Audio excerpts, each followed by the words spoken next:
Hello, friends, and welcome back to r/ProRevenge.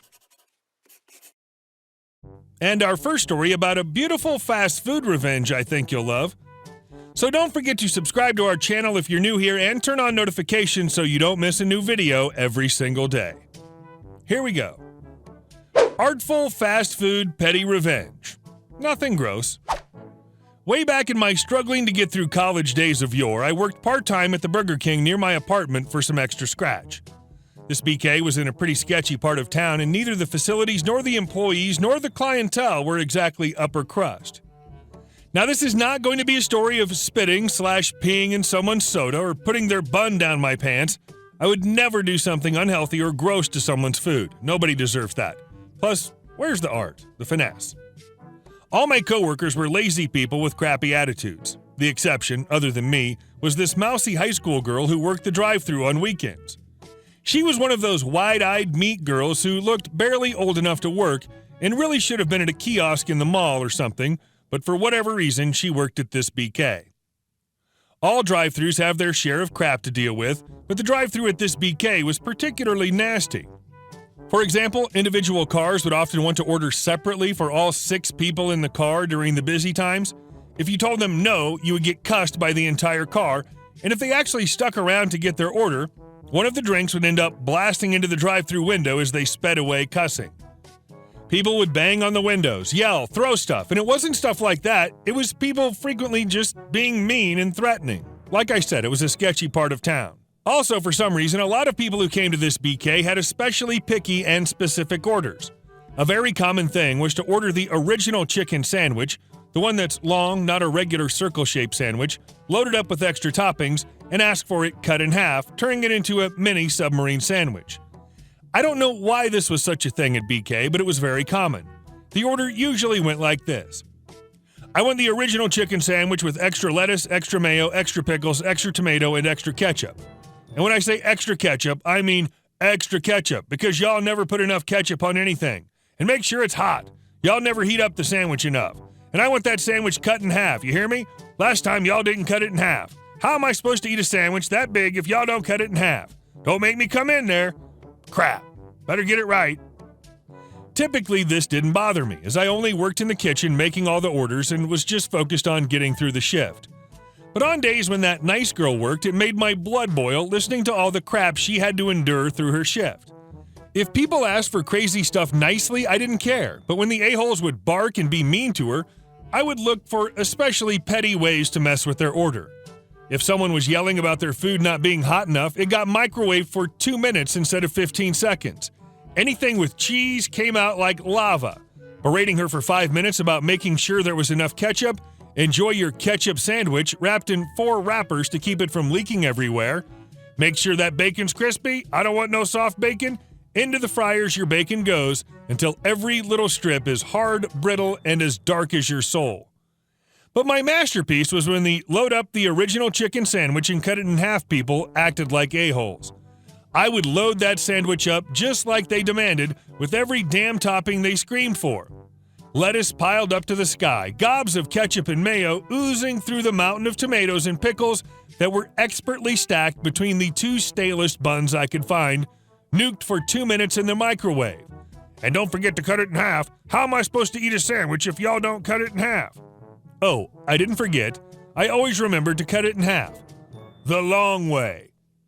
True joy comes from knowing that they won't even see their ketchup soup sandwich until they get home.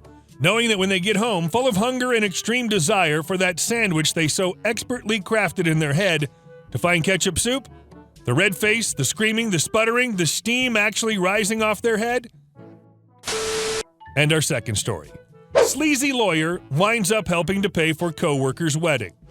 When I started working as a lawyer at a large law firm, staff members would often come to me with their legal problems. One day, a quiet young woman from the accounting department came into my office confused about a legal settlement she'd gotten. The woman had been involved in a very minor car accident. She got talked into signing up with a lawyer whom she never even got to meet. Sometime after that, she received a call to come down to the lawyer's office to sign some papers that she didn't understand and was given a check for about $2,000 by some flunky and then sent on her way.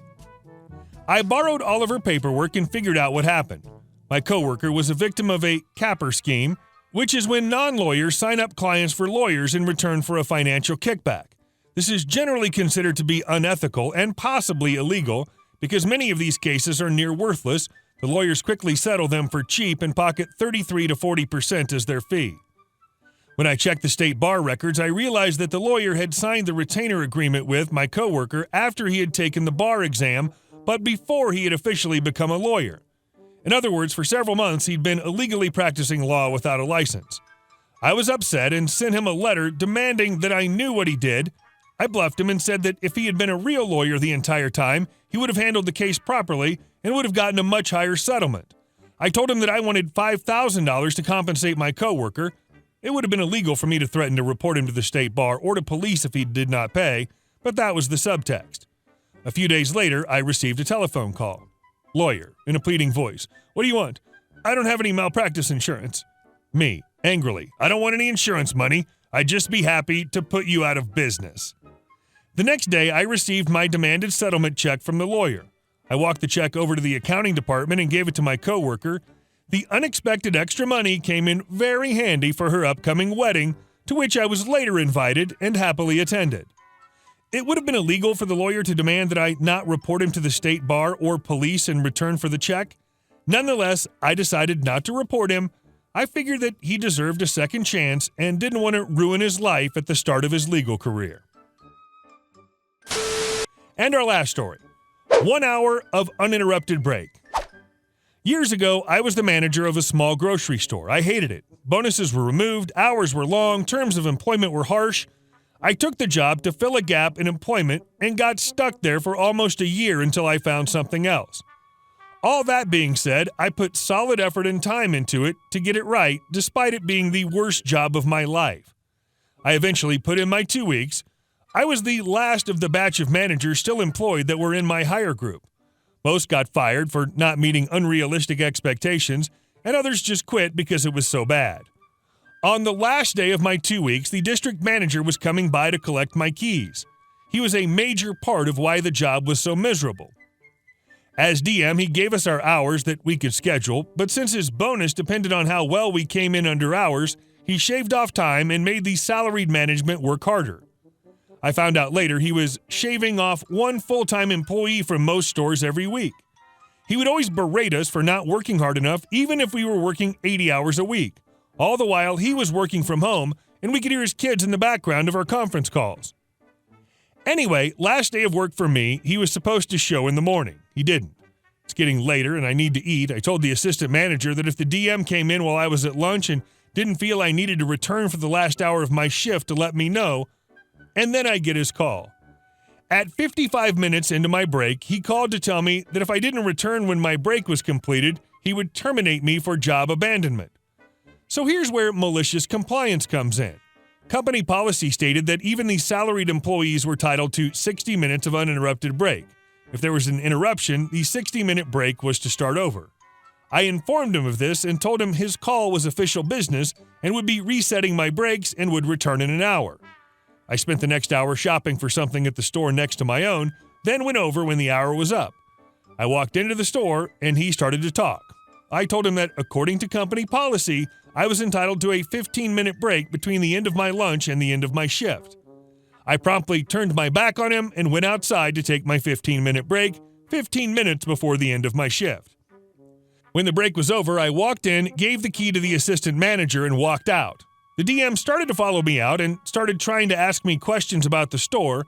I told him, as a former employee of this company, I felt very harassed by my former boss attempting to follow me to my car, and I would get the police involved if he didn't leave me alone immediately. About 2 weeks later, I stopped by the store to see how the employees were and to pick up the one thing I'd forgotten to take with me. It turns out that the DM had been in our store for the last 2 weeks, every day as the acting store manager, since there was no one left as a manager in any of his stores. Turns out he apparently had no idea how the stores actually worked. He'd wanted me to come back from lunch so I could show him how to do my job. I'm glad he showed up late, because had he been on time, I would have been obliged to show him. The day before my post-employment visit, he'd gotten a surprise visit at my old store by his boss. She fired him on the spot. He had a company car he was allowed to clean out, but he had to turn over the keys. So there he was, an hour away from home, jobless, carless, and clueless. And I don't quite feel bad for not feeling bad about that. About a month later, about 2 months after I quit, I got a letter in the mail. Inside was a certificate of appreciation thanking me for my year of service and looking forward to the years to come, from a place I'd quit a month or so ago with less than a year of employment. Turns out the DM had put me on unpaid leave instead of accepting my 2 weeks because he was going to get fired if he lost another manager. Hey guys, thank you all for watching the video. I'll see you in the next one.